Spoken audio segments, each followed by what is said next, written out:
ada yang menggunakan alat, entah itu yang sifatnya tradisional maupun yang sudah canggih. Ada yang menggunakan kayak misalkan push walker atau yang pakai tali, baby walker, ada yang baby walker biasa. Ya, di sini Bapak Ibu bisa melihat bahwa untuk mencapai satu tujuan itu bisa dilakukan dengan berbagai cara atau berbagai strategi. Begitu juga dengan media yang digunakan. Nah, inilah yang Bapak Ibu bisa implementasikan nanti di kelas. Di RPP-nya tujuan pembelajarannya sama, tapi karena kemampuan setiap anak berbeda-beda, yang harus diubah adalah strateginya yang harus disesuaikan dengan kondisi anak-anak. Ya, tujuannya sama, tapi untuk strateginya, medianya, cara pembelajarannya itu yang perlu dibedakan menurut kemampuannya masing-masing. Semoga ini bisa memantapkan konsep dari pembelajaran berdiferensiasi. Oke. Untuk definisinya sendiri, saya bisa terlebih dahulu.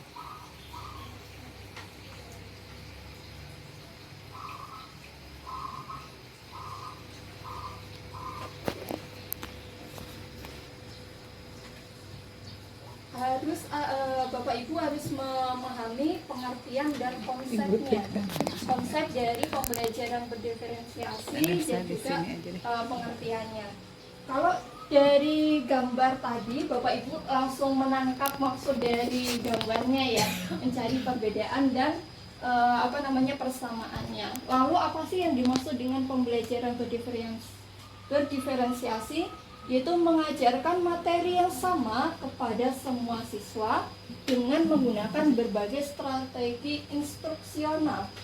Instruksinya berbeda, strateginya berbeda, atau mungkin mengharuskan guru untuk menyampaikan pembelajaran pada berbagai. Terus bawahnya dikasih tulisan singkat, atau teman-teman bisa membuat cerita bergambar dari foto. Jadi ibunya masak, foto, ayahnya bersihin motor, foto, gitu.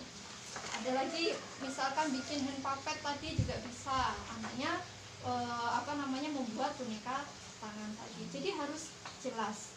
Nah, tugas yang seperti itu masuknya ke tugas proyek bersama keluarga. Jadi harus dilakukan oleh bareng-bareng ke keluarga. Nah, tantangannya biasanya orang tua itu, saya lupa Bu, nggak bikin, padahal hari itu anaknya harus presentasi. Nah, untuk mencegahnya biar anak-anaknya orang tuanya juga paham, nggak mungkin ABK itu bakal ngomong tadi disuruh Bu Suci bikin kayak ini nggak paham.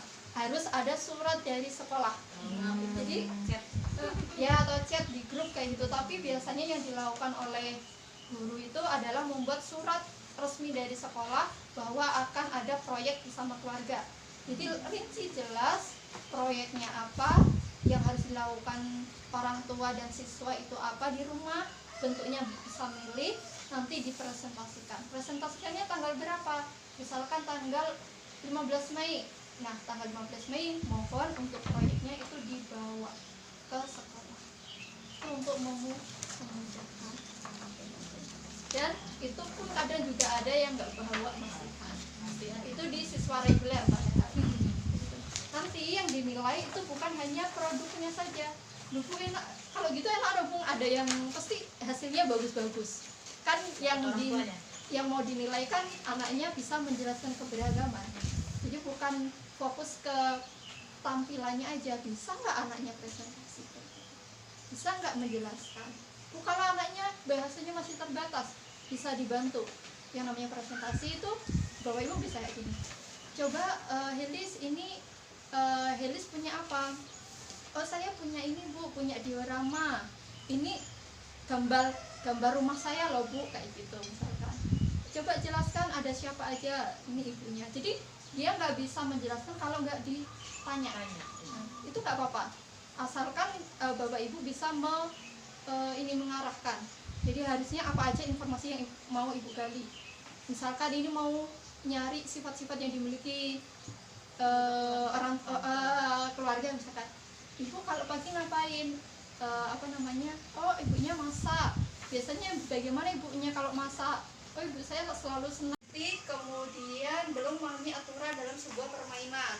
Kontennya video, bisa jadi video bernyanyi atau video film kayak gitu. Terus prosesnya diajak bernyanyi. Nah, biasanya tantangannya kalau bernyanyi, kalau misalkan bapak ibu cuma ngasih lagunya itu satu-satu aku sayang ibu, itu cuma pengenalan anggota keluarga, belum keberagaman anggota keluarga berdasarkan sifat. Nah, kalau mau kreatif tadi bikin lirik lagu sendiri atau cari film pendek, itu yang lebih memungkinkan. Terus produknya worksheet ini harusnya dijelaskan seperti apa ya. Kalau misalkan nulis sebenarnya nggak ada masalah kayak gitu, cuma yang belum terlihat di bapak ibu itu ini kan rasanya produknya baru sebatas yang saya tunjukkan. Iya. Ya. Nah, yang misalkan contoh yang belum saya sebutkan itu, bapak ibu tahu namanya puppet, hand puppet, boneka. Nah, yang namanya puppet biasanya bapak ibu langsung kepikirannya adalah boneka. Masa saya anaknya disuruh bikin boneka? Bapak ibu bisa nyuruh anaknya kayak gini, coba foto anggota keluarga, terus di print wajahnya yang dipotong, terus dikasih stick es krim. Jadi tugasnya itu di sekolah anaknya disuruh bercerita itu siapa, lagi aktivitas apa kayak gitu. Jadi dia kayak ibaratnya itu kayak bikin wayang-wayangan atau boneka-bonekaan. Jadi hand puppet itu nggak perlu kain boneka kayak itu kan mahal ya. Ya itu versi low budgetnya kayak gitu.